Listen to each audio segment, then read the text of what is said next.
Halo sahabat hati, jumpa lagi di podcast saya Linda Wahyudi. Kali ini saya ditemani oleh adik dan sahabat saya Evelyn. Nah, siapa Evelyn? Evelyn tuh di mata saya adalah seseorang yang sangat sederhana tetapi pekerja keras. Dan satu hal yang saya belajar dari dia adalah dia sangat cinta akan Tuhan. Halo Evelyn, thank you ya sudah mau datang di podcast saya. Thank you banget. Saya tahu kamu sibuk banget, tapi kamu masih mau datang ke tempat ini. Oke Evelyn, satu hal yang saya tahu dari kamu ya, yang mungkin saya dari jauh aja tahunya, kamu single mother. Tuh. Berapa tahun kamu sudah ditinggal oleh suami? Hampir 3 tahun. 3 tahun. Kamu menikah berapa tahun? 20 tahun. 20 tahun 7 hari. Jadi suami saya meninggal 7 hari persis setelah kami merayakan malam pernikahan yang kedua. Karena sakit? Ya, sakit stroke 4 tahun. Oh, selama stroke kamu merawat dia? Ya. Oke. Sekarang yang saya mau ingin tanyakan ya, supaya berbagi dengan kaum muda dan mungkin ibu-ibu di seluruh Indonesia ini, gimana kamu menghidupi sebagai seorang single mother? Kan waktu itu kalau nggak salah suamimu meninggal, anakmu masih umur? Evelyn masih umur 18. Oke. Haji umur 17. Nah, 17 dan 18 saat itu kan masih banyak-banyaknya biaya yang dibutuhkan. Betul? Bagaimana kamu meneruskan hidup bersama 2 anakmu? Boleh nggak diceritain sedikit? Oke. Awalnya sih memang saya dulu bekerja, tapi karena saya harus merawat suami, jadi saya diberhentikan. Bukan berhenti, tapi diberhentikan. Itu awalnya memang sangat-sangat berat buat saya, tapi saya berusaha menerima semuanya itu, dan saya banyak pencerahan dari teman-teman datang merangkul saya. Awalnya memang itu sesuatu yang sangat berat, tapi saya hanya bisa doa hanya itu. Dan untuk mengisi kekosongan, ya puji Tuhan saya mempunyai seorang suami yang memang selalu ada kerinduan, selalu haus untuk firman. Biasanya suami saya kadang setiap pagi selalu mengajarkan kami baca firman. Cuman karena saya sebagai ibu rumah tangga juga saya harus bekerja, saya terus terang, saya jarang buka firman. Apa kata suami saya cuma bilang iya, tapi saya tidak membuka. Tapi pada saat suami saya sakit dan sudah tidak bisa membaca, dia aku bacain firman. Jadi mau tidak mau saya harus membacakan buat suami saya. Dan dari situ saya mulai bisa membuka hati saya. Ya, saya memang harus menjalani ini semua. Awalnya memang saya merasa kok Tuhan gak sayang sama aku ya, aku dibuat menderita. Tapi dalam perjalanan waktu saya berpikir, oh ya, memang kita bukan hanya membaca firman, tapi kita harus menjadi pelaku firman. Mungkin kalau saya melibatkan diri saya sebagai pelaku firman, mungkin tidak seperti itu. Akhirnya saya belajar. Kebetulan waktu itu adalah bulan Rosario. Suami saya kena stroke di bulan September, dan di bulan Oktober waktu saya membacakan firman-firman untuk suami saya, kadang bulan Rosario, ayo kita doa Rosario. Kamu yang pimpin, saya sudah tidak bisa berbuat apa-apa. Jadi di situ saya akhirnya, walaupun saya tidak bisa, terus terang saya tidak bisa memimpin doa. Selama ini kan hanya suami saya punya imam. Untuk apa saya yang memimpin, saya yang mengikuti saja. Akhirnya suami saya bilang, tolong kamu yang mimpin ya, aku nggak bisa. Ya udah. Dari situ saya baru membuka diri bahwa oh iya, pada zaman itu bagaimana Bunda Maria harus mengandung tanpa suami. Mungkin pada saat itu benar-benar dia akan dicerca, dia akan pokoknya yang tidak enak lah. Tapi saya lihat Bunda Maria menerima semua itu dengan sukacita, dan Bunda Maria tetap setia, tetap taat sama Tuhan. Di situ waktu saya doa, saya ingat, oh ya, nama saya Maria. Berarti saya harus meneladani Bunda Maria. Di situ saya mulai belajar untuk menerima. Mungkin apa yang dialami Bunda Maria itu yang saya alami sekarang. Saya harus, kalau dulu Bunda Maria mengandung, kalau saya harus menerima beban, saya harus menerima kewajiban. Saya harus menghidupi keluarga tanpa pekerjaan. Akhirnya saya pikir, sudah Tuhan, kalau memang Tuhan memang memilih aku hidup seperti ini, oke, aku akan belajar hidup Bunda Maria. Dari situ saya belajar, saya mencari tahu gimana Bunda Maria. Kenapa sih Bunda Maria bisa kuat? Padahal istilahnya kita lihat Bunda Maria sosok yang sederhana banget. Sedangkan dibandingkan saya kuliah loh. Tapi kenapa saya nggak bisa? Maka saya berpikir, oh, kesederhanaan, ketekunan, ketaatan, kerendahan hatian, hanya itu kuncinya Bunda Maria. Makanya saya berusaha rendah diri, saya berusaha untuk menerima. Dan puji Tuhan, setelah saya menerima seperti itu, saya ada sukacita, ada kelegaan. Dan apapun penderitaan yang saya terima saat itu, saya sudah tidak merasakan sengsara lagi. Saya merasakan ini adalah proses iman. Yang dulu saya berpikir bahwa Tuhan jahat sama aku ya, mau buat aku menderita, padahal aku kurang pelayanan apa sama Tuhan. Anakku cowok satu-satunya pengen menjadi imam. Saya sudah relakan sama Tuhan. Kenapa sekarang Tuhan membuat aku menderita seperti ini? Akhirnya pelan-pelan saya balik bahwa Tuhan bukan membuat saya menderita. Justru karena Tuhan sangat sayang sama saya, Tuhan mau saya berproses. Akhirnya saya ikutin prosesnya Tuhan. Saya jalanin semuanya. Apalagi ketika suami saya meninggal, itu justru di saat saya masih berat. Saya sangat membutuhkan rangkulan, saya masih membutuhkan kasih sayang. Kenapa pada saat itu Tuhan mengambil suami saya? Itu saya kembali lagi berontak kepada Tuhan. Apalagi sih Tuhan, aku loh sudah menerima. Kenapa sekarang kamu buat lagi aku seperti ini? Aku tuh salah apa? Walaupun aku istilahnya sejak suami sakit, keluarganya menjauh semuanya, aku harus menghidupi keluarga sendiri, aku harus menanggung ini sendiri. Terus aku kurang apa? Terus saya pelayanan tetap berjalan. Tapi kenapa Tuhan ambil lagi semuanya? Rumah saya diambil, paling terakhir suami saya diambil. Tapi waktu gempa di Lombok, saya waktu itu menemani anak saya ngamen. Kita penggalian dana untuk korban di Lombok. Di Lombok Utara waktu itu, yang paling parah di Lombok.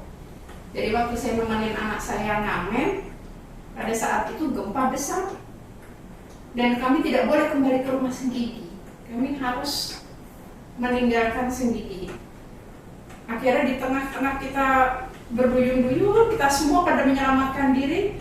Gak sengaja saya lihat ada bapak-bapak yang menangis. Ternyata bapak itu lumpuh, ditaruh di pick up terbuka dalam keadaan nangis, nggak bisa apa-apa. Di situ baru saya sadar. Akhirnya saya malah bersyukur, terima kasih Tuhan. Ternyata Tuhan bukan menambah penderitaan saya, tapi Tuhan saking sayangnya ke saya, Tuhan juga sayang sama suami dan anak saya. Tuhan sudah menyelamatkan suami saya lebih dulu.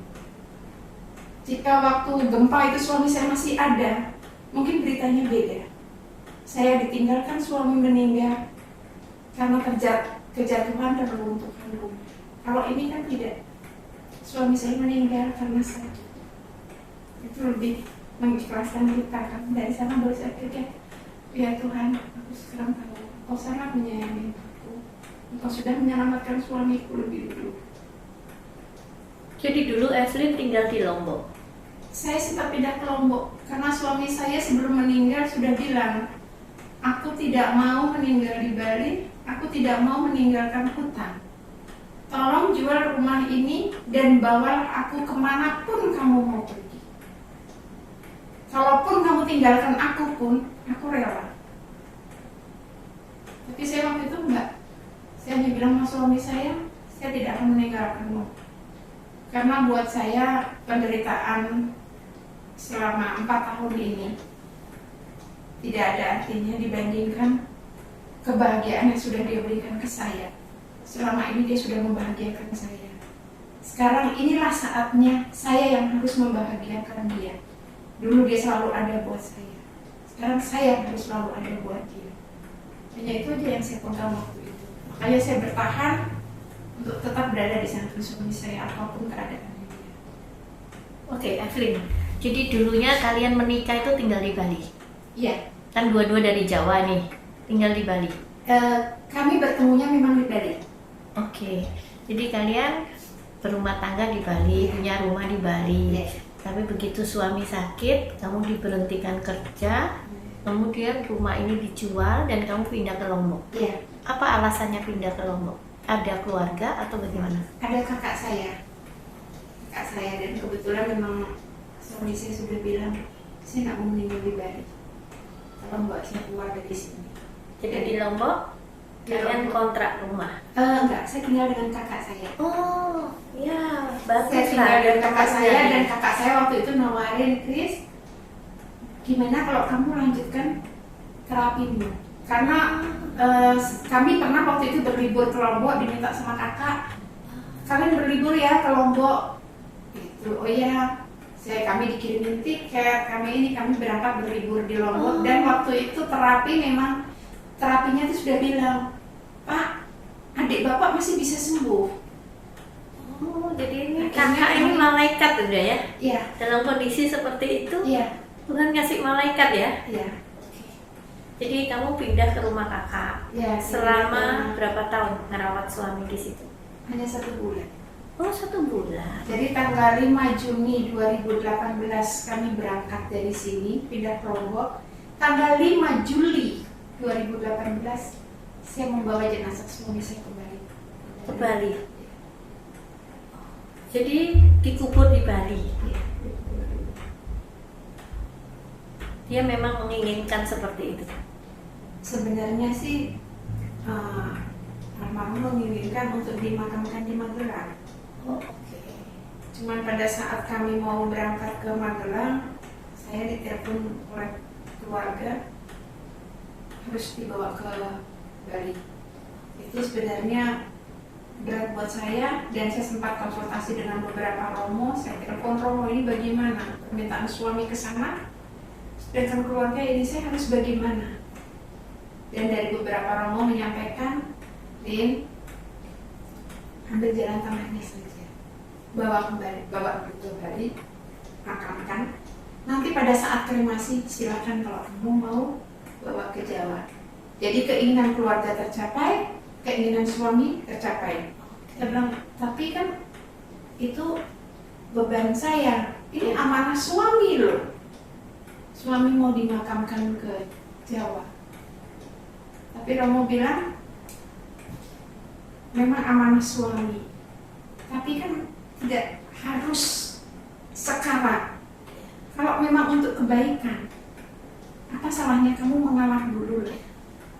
Supaya semuanya bisa jadi baik, semuanya bisa mendapatkan. Akhirnya, ya. Itu saran bijaksana sih. Iya, dan akhirnya saya kembali ke sini. Sempat saya kembali ke Lombok. Waktu di Lombok itu, Jadi habis dari sini pemakaman kamu balik saya lagi kembali ke ke Lombok. Lombok. Ya, ternyata di Lombok itu anak saya dapat kuliahnya di Muhammadiyah. Oh, Karena semua kampus sudah tutup, tidak ada pendaftaran lagi. Muhammadiyah buka dan itu adalah pendaftaran terakhir. Itu di situ saya sudah berpikir, Tuhan, haruskah anak saya pakai hijab? Akhirnya saya hanya bilang, Tuhan, aku sudah tidak mau tahu lagi aku harus bilang apa. Toh juga selama ini aku pernah sombong. Saya akuin, Ci, aku pernah sombong. Ketika orang ngomongin apa, aku merasa sombongnya aku nggak peduli kok. Kalian keluarga besarnya mau tidak menganggap aku nggak peduli. Nyatanya selama 4 tahun ini aku bisa kok ngurusin suamiku sendiri. Suamiku obatnya nggak terlantar, walaupun aku harus banting tulang, aku harus ini. Nyatanya aku bisa. Dan pada saat itu Tuhan sudah mengubah semuanya kan, Ci. Wah, ternyata aku nggak bisa. Tetap bagaimanapun juga, tetap kehendak Tuhan yang terjadi, bukan saya. Sekuat apapun saya berjuang supaya suami saya bisa pulih, tapi kalau Tuhan sudah bilang dia kembali, harus kembali. Itu saya terus terang, itu saya pernah melalui kesombongan seperti itu, karena dokter bilang suami ibu tidak bisa sembuh, hanya bisa bertahan dan mohon maaf. Selama 1 tahun ini, tolong bahagiakan dia, berikan dia kekuatan supaya dia ada sukacita, dia ini. Tapi ternyata suami saya bisa bertahan 4 tahun. Itu yang membuat saya sombong. Ternyata, bisa kok, apa sih dokter ini? Ternyata dan ambil. Kamu habis pemakaman ke Lombok berapa lama? Saya ke Lombok hanya 2 bulan. Oke, terus kamu bawa lagi anak-anak ke Bali? Ya, karena waktu itu ada isu bahwa Lombok akan tsunami. Jadi kakak ngajak saya untuk mengungsi dulu. Ayo kita mengungsi dulu ke Bali. Nanti pada saat di Bali terus terang, Ci, saya nggak bawa baju, nggak bawa apa-apa. Karena buat kita, yang penting kita berangkat dulu. Terus masalah baju gampang lah, kita cuci pakai nggak masalah. Akhirnya kami berangkat dan terus terang ternyata di sini ada teman-teman yang pada mau mengirimkan bantuan pakaian ke Lombok. Mendengar saya ada di Bali, langsung telepon saya, Mbak, punya baju nggak? Terus terang saya bilang, nggak mau baju. Dia bilang, oke, nggak apa-apa, tapi maaf banget ya Mbak, ini baju bekas. Saya nggak peduli itu baju bekas atau enggak. Yang penting saya punya. Terus Evelyn melanjutin, Elin melanjutkan kuliah di Bali? Ya, itu karena temannya minta tolong nganterin. Terus minta izin sama kakak saya kan, Mah, aku mau nganterin. Saya bilang, Lin, ini rumahnya Padi. Kalau kamu mau keluar, mau apa, izinlah ke Padi, bukan kemana. Karena kita kan sama-sama hanya di rumah kakak. Yang punya rumah adalah kakak. Di Bali ini? Iya, di Tetap Balian. Oh, itu rumah kakak gitu? Iya. Oke. Terus akhirnya anak saya izin sama kakak saya mau nemenin teman. Kakak saya bilang gini, Lin, kenapa kamu mesti hanya nemenin teman? Daripada kamu nongkrong di bawah pohon, daftar aja sekalian. Ya, hitung-hitung sambil ngecek lah, mampu nggak sih kamu dites di situ? Hanya iseng. Terus anak saya daftar, ternyata keterima. Di Unut? Ya, terus langsung sampaikan ke Pak De, aku keterima bagaimana? Jawaban kakak saya, tanyakan pada mama. Jadi waktu saya ditanya, saya bilang yang jalankan adalah Mbak, mama nurut. Terus Mbak kata hati gimana? Aku udah bisa kayak ini, Mbak. Berat dong, aku harus pakai hijab sedangkan aku seorang Katolik.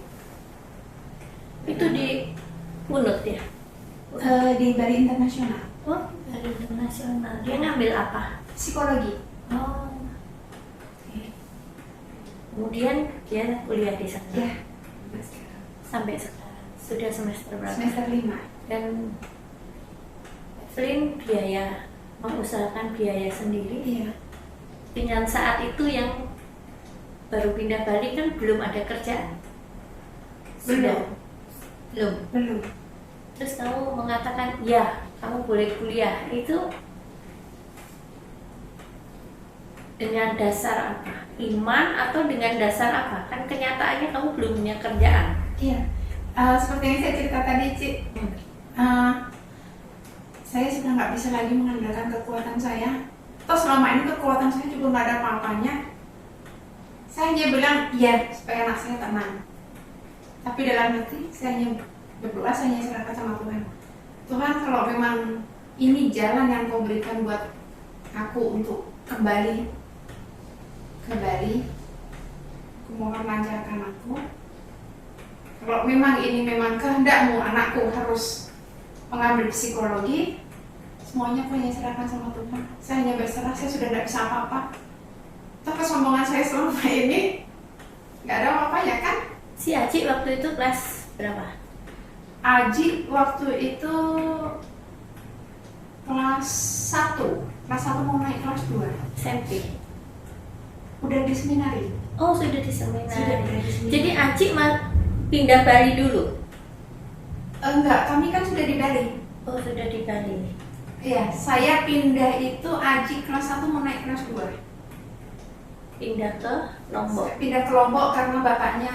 Oh, jadi Aji nggak ikut? Aji tetap di seminari? Aji tetap di seminari. Oh, oke. Aji tetap di seminari. Jadi, Ibu bagaimana? Punya anak yang menurut saya ya luar biasa. Karena saya tahu Elin jadi ketua PD anak muda dan Aji jadi calon imam. Ya. Itu kayaknya sangat wah gitu bagi saya loh. Wah gitu. Kok bisa ya anak-anak muda ini tuh bisa begitu hebat ya. Bagi saya tuh hebat. Tidak banyak anak yang mungkin bisa total begitu pada bidang kerohanian. Gimana itu Ibu? Apakah Ibu mendorong mereka atau mereka mau sendiri atau bagaimana? Ya terus terang sih, pengalaman saya yang membuat saya hanya bisa berserah sama Tuhan. Karena saya merancang seperti apapun gak ada artinya kan. Semua tetap rancangan Tuhan yang akan berjalan. Daripada saya waktu itu berpikir saya sudah berjuang begini, saya berjuang begitu, ternyata Tuhan mengatakan yang lain, itu yang terjadi di luar rancangan saya, itu hanya membuat saya kecewa. Saya nggak mau terbebani rasa kecewa, saya nggak mau. Dari kecil si Aji memang pengen jadi pastor. Iya, sudah dari dia belum sekolah. Bahkan dulu kami kan di Tabanan 10 tahun Ci. Jadi kecilannya Aji itu dia komplain kalau kita datang ke gereja terlambat. Pokoknya kalau duduk harus di depan, sampai orang Tabanan hafal. Kami selalu duduk di depan sebelah kanan, di depan podiumnya mimbar untuk lektor. Selalu kami di situ. Jadi kalau anak saya tidak di situ, lebih baik ada satu gereja. Dan kalau di gereja ada ibu-ibu ngobrol, Aji berani menyampaikan, maaf ibu, bisa diam enggak? Sampai saya sama suami saya kadang malu, dia nggak boleh seperti itu deh. Ya habis berisik. Kalau Elin memang di bidang kerohanian juga sangat concern dari kecil. Iya. Anak-anak rajin sekolah minggu dari kecil. Kebetulan saya memang bergabung di pembina Kami di Tabanan. Jadi setiap saya diajak, giliran saya tugas, anak-anak kan selalu ikut. Bahkan dari Miss Dinar, kebetulan suami saya juga Miss Dinar dari kecil, dan suami saya juga jadi pembina untuk Miss Dinar di Paroki Santo Petrus dari suami saya SMA. Bahkan sampai anak-anak masih kecil-kecil pun masih suami saya masih. Oh, jadi saya ngerti sekarang. Buah jatuh tidak jauh dari pohonnya. Jadi saya juga kalau liatin anak-anak muda yang aktif di persekutuan doa, terus ya kayak Aji bisa concern dan sangat komitmen dia ingin jadi imam, itu saya selalu bingung Bu, kok bisa ya orang tuanya itu ngajarin apa ya gitu. Kami sih tidak pernah mengajarin apa-apa ya. Saya dan suami saya, kita jalankan saja, biarkan anak yang akan menilai kita. Itu aja suami saya selalu mengajarkan. Jadi dari mereka kecil kami membiasakan diri untuk saling bergiliran doa malam. Jadi menjelang tidur, walaupun Aji masih TK, tetap Aji harus memilih doa. Tidak ada kata tidak bisa. Luar biasa. Evelyn, setelah sekarang kehidupan setelah ditinggal suami dan kamu harus menghidupi dua anak, yang satu di seminari, yang satu kuliah, apa yang kamu kerjakan? Saya Bekerja kembali? dulu iya, saya sempat megang administrasi keuangan untuk sekretariat Santo Petrus. Kebetulan waktu itu Romo Lilis yang nelpon saya karena kondisi sudah semakin parah. Romo minta sama saya tolong bantu saya. Akhirnya saya membantu Romo Lius sampai dengan Romo Lius meninggal. Saya agak repot membagi waktu karena setiap ada kegiatan di Monamaning saya harus ada di Monamaning karena kami pegawai sekretariat adalah tuan rumah, sedangkan saya saat ini domisili di katedral. Jadi akhirnya setelah saya pikir sudah, saya lebih baik memang sesuai dengan anjuran saat ini kan bahwa kita harus mengikuti di mana kita domisili. Awalnya saya juga berat. Seandainya saya meninggalkan Monamaning, saya kehilangan gaji tetap. Tapi setelah saya berpikir panjang, kembali lagi saya ingat, semua Tuhan kok yang ngatur. Terus sekarang apa yang kamu kerjakan setelah keluar dari Monamaning, maksudnya keluar dari pekerjaan tetap? Terus kamu usaha apa untuk menghidupi dua anak? Saya dulu jualan tahu bakso. Saya buat tahu bakso. Cuman karena sekarang persaingan sudah sangat sulit, sekarang sudah ada tahu bakso yang isi cumi, isi udang. Kalau saya mengikuti itu, saya nggak mampu. Tapi kalau saya bertahan hanya di tahu bakso ayam, saya juga nggak bisa. Akhirnya sekarang saya nyambi untuk saya jualan putih telur. Jadi setiap pagi saya harus keliling ke pabrik-pabrik roti. Saya ambilin, saya beli putih telurnya, saya jual kembali. Seperti itu.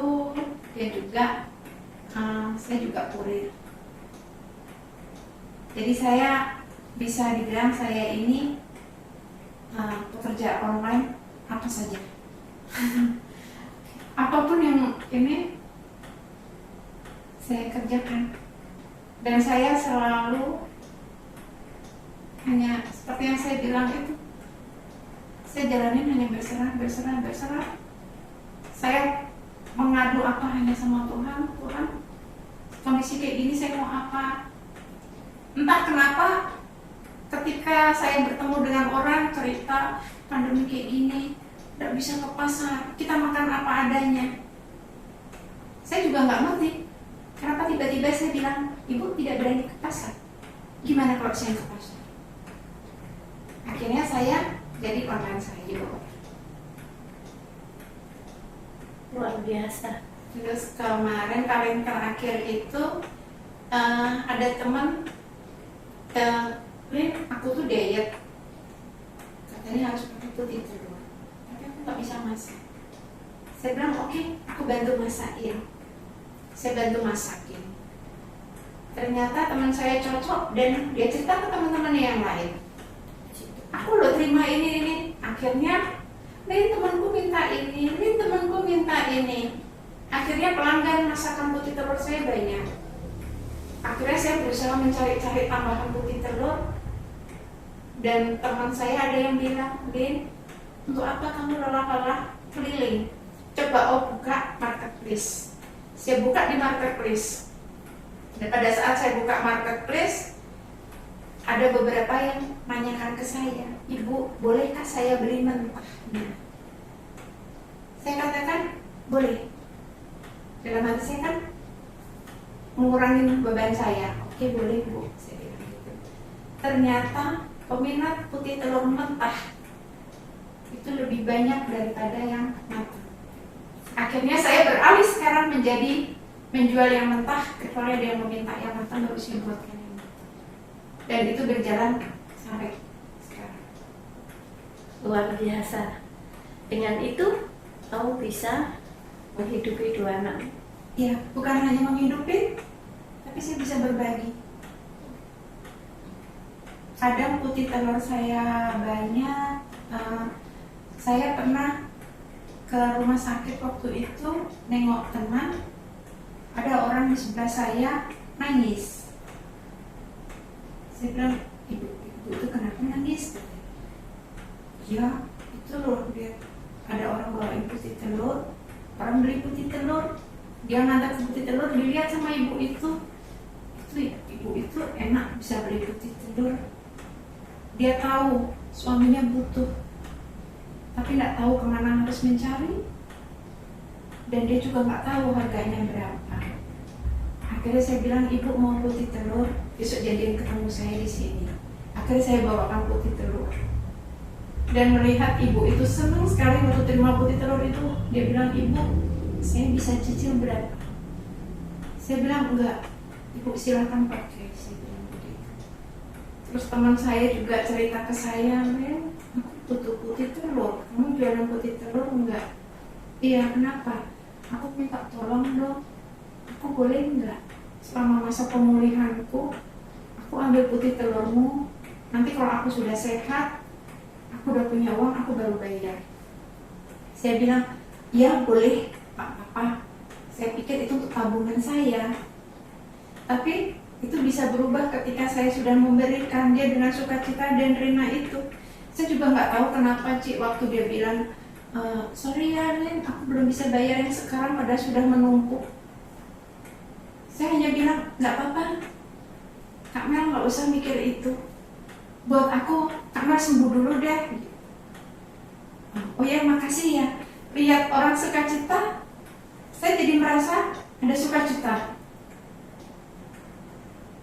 Terus beberapa kali saya ketemu orang, saya beri putih telur gitu, "Bu, maaf, saya punya uang 5.000. Terserah ibu deh mau beri saya berapa. Yang penting suami saya bisa, Bu, konsumsi putih telur itu." Akhirnya saya berikan gratis ke ibu itu. Semakin banyak saya memberi, semakin saya merasakan sukacita. Dan akhirnya saya berpikir, ternyata untuk memberi, saya nggak perlu kaya kok.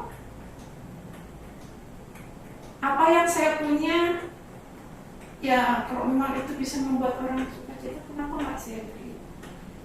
Dan saya pernah, terus terang Ci, saya bukan pembaca firman yang benar-benar ini, enggak. Tapi saya pernah ada yang janda yang dia harus membuat kue yang hanya seberapa dia punya tepung dan minyak, tapi itu tidak pernah habis. Dari sana saya juga berpikir, janda itu dengan ikhlas dia membuat kue dengan bahan yang dia punya, tapi tidak pernah habis. Akhirnya saya berpikir, berarti kalau saya memberikan putih telur saya untuk orang lain, itu tidak akan membuat saya miskin. Dari situ saya akhirnya, oh ya sudah, saya ingin menjadi pelaku firman. Mungkin dengan saya menjadi pelaku firman itu, selain membuat sukacita saya juga membuat sukacita orang. Mungkin juga Tuhan akan sukacita melihat saya. Saya pikir Tuhan pasti akan semakin sayang sama saya. Luar biasa ya. Akhirnya saya, ya sudah, apa yang saya punya. Makanya saya selalu bilang buat teman-teman yang memang membutuhkan putih telur, tidak ada dana, nggak usah khawatir, datang ke tempat saya, silakan, gratis buat mereka. Maaf Evelyn, kamu sementara ini tinggal di rumah kakak atau kos? Saya kos. dengan Elin. Ya, Luar biasa. Dan untuk biaya kuliah cukup. puji Tuhan sampai saat ini cukup sih. Untuk Aji Puji Tuhan cukup. Makanya saya pengalaman saya selama ini, Cik, Tuhan sayang sama saya bukan berarti Tuhan harus memberikan aku kekayaan. Tuhan harus memberi aku rumah. Tuhan harus memberi aku rezeki yang berlimpah. Bukan. Justru penderitaan, justru pergumulan hidup yang Tuhan berikan ke saya, justru itu loh buktinya Tuhan sayang sama saya. Tuhan buat saya bukan untuk saya menderita, tapi Tuhan mau buat saya jadi pribadi yang mungkin saya pribadi yang lebih tegar, lebih kuat. Saya akan menjadi pribadi yang mungkin lebih baik lagi. Dari sana makanya saya nggak pernah khawatir, Ci. Walaupun saya harus menderita, walaupun saya harus bagaimana, saya nggak khawatir lagi karena saya tahu itu bukan penderitaan buat saya, tapi ini proses iman buat saya. Ini saya selalu jalanin ini, saya nggak pernah takut. Bahkan pandemi ini mungkin buat sebagian besar orang pandemi ini adalah musibah, tapi buat saya pandemi ini memberi rezeki banyak buat saya. Karena selama pandemi ini saya jadi banyak pekerjaan. Banyak orang nggak berani ke pasar. Saya jadi dapat pekerjaan ngambil kurir sayurnya. Banyak orang yang nggak berani keluar. Saya dapat pekerjaan jadi kurirnya. luar biasa. Itu yang membuat saya ya seperti ini. Dan juga terus terang, Ci, mungkin kalau tidak pandemi mungkin anak saya sudah di DO, Ci, karena saya nggak bisa bayar uang semesteran. Tapi dengan adanya pandemi ini dari pihak kampus diserahkan pada kita, terserah mau dicicil berapa, mau dibayar berapa, yang penting pada saat anak lulus harus sudah lunas. Mungkin kalau nggak ada pandemi, anak saya sudah di DO. Jadi bisa nafas ya. Iya, makanya saya terus terang saya agak terangin, Ci, kalau ada orang yang cerita, yang mengeluhkan pandemi ini, itu saya agak terangnya, aduh, berpikirlah secara positif. Kalau saya berpikir negatif, mungkin saya jatuh sakit, mungkin saya nggak akan kuat, sih. Sekarang susah cari uang, tapi kebutuhan tetap harus terpenuhi. Itu sangat-sangat jauh banget dari saya. Tapi dengan adanya pandemi ini, saya jadi bisa bernafas lega, saya masih bisa berusaha, saya masih, ya banyaklah peluang saya untuk ini. Makanya dari situ saya selalu berpikir positif. Sama seperti kayak saya sih, status janda itu aduh, omongannya orang gitu jelek, orang ini, saya dekat sama siapa sudah jadi omongan. Tapi saya selalu berusaha jangan lupain, selalu berpikir positif. Jadi kalau orang ngomongin saya jeleknya ini, saya nggak sakit hati sih. Saya hanya anggaplah itu kritikan buat saya. Kamu nih loh, ini nih gimana gitu. Saya bilang, oh, apa aku ini genit ya? Rasa aku biasa saja. Dan biasanya saya suka tanya sama teman, aku genit ya? Kok ada orang ngomongin ini? Nah dari teman pada cerita, oh nggak usah dengerin omongan mereka, ini. Dari sana saya jadi belajar. Iya. Jadi apapun omongan negatif orang ke saya, justru itu memacu saya untuk merubah pemikiran negatif orang ke saya. Itu saya harus berubah menjadi positif. Evelyn, yang saya tahu, selain kamu sibuk bekerja untuk menghidupi kedua anakmu, kamu juga masih pelayanan sampai hari ini. Saya kemarin kalau nggak salah lihat YouTube kamu jadi PA atau jadi singer atau apa ya, betul? Iya, saya kemarin ikut pelatihan WR sih. Oke. Jadi kamu masih bisa membagi waktumu untuk pelayanan juga? Masih. Kamu nggak merasa itu berat gitu? Enggak. Karena hanya itu saya bisa membalas Tuhan, Ci. Tuhan sudah sayang sama saya. Jadi saya hanya menyerahkan diri saya buat Tuhan aja. Apa Tuhan yang mau pakai buat saya? Dan itu saja yang saya lakuin sekarang. Jadi kamu aktif di lingkungan? Ya, saya dipakai lingkungan. Di KBG? Ya. Dan di karismatik? Ya. Saya salut sama kamu. Makasih, Ci. Saya cuma bisa melihat dari jauh dan saya mengatakan ini orang luar biasa yang ingin saya undang ke podcast saya. Bagaimana punya 2 anak yang luar biasa. Saya sangat mengagumi Erin. Saya ingin mengundang dia juga di podcast saya. Semoga suatu saat Erin mau datang di tempat saya. Bagaimana dia bisa jadi ketua PD di usianya yang muda dan dia membantu mamanya penuh dan dia masih kuliah. Buat saya itu inspirasi buat anak-anak muda di luar sana bahwa hidup itu kadang-kadang tidak untuk dikeluhkan. Ya. Hidup itu untuk dijalani dengan sukacita. Karena kita tahu Tuhan itu sangat baik. Sangat baik. Tuhan itu memelihara kita, Ya. jaga kita.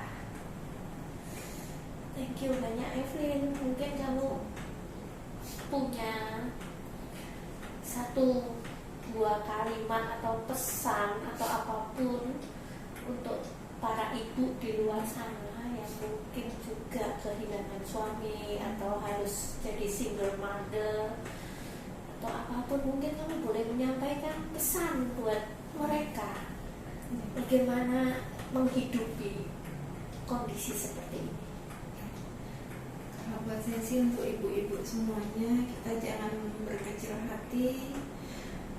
Kita terima semuanya ini dengan sukacita dan jangan lupa selalu mengandalkan Tuhan. Karena hanya kekuatan dari Tuhan aja yang akan memampukan kita. Dan berserah saja.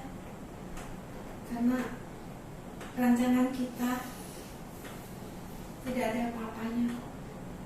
Selalu yakin, selalu percaya bahwa rancangan Tuhan memang yang terbaik buat kita. Selalu berpikir positif. Tidak semua penderitaan itu membuat kita sengsara. Justru dari penderitaan itulah kita semakin dikuatkan iman kita semakin diteguhkan, kita semakin didewasakan. Evelyn, saya sampai nangis nih. Oke, gini ya. Biasanya kita cuma dengar kata-kata klasik, ya andalkan Tuhan aja masih kuat. Tapi sekarang omongan itu berasal dari orang yang mengalami sungguh. Kalau mungkin orang saya yang ngomong gitu, mungkin orang bilang ya kamu sih gak ngalamin kan seperti itu. Dan Evelyn mengalami sungguh kehilangan suami, kehilangan tulang punggung keluarga, dan sampai hari ini Evelyn masih survive. Tidak mengeluh, tidak menangis, tidak meratapi, tetapi dengan tegak berdiri di depan anak-anak. Luar biasa. Thank you banget untuk semua inspirasinya.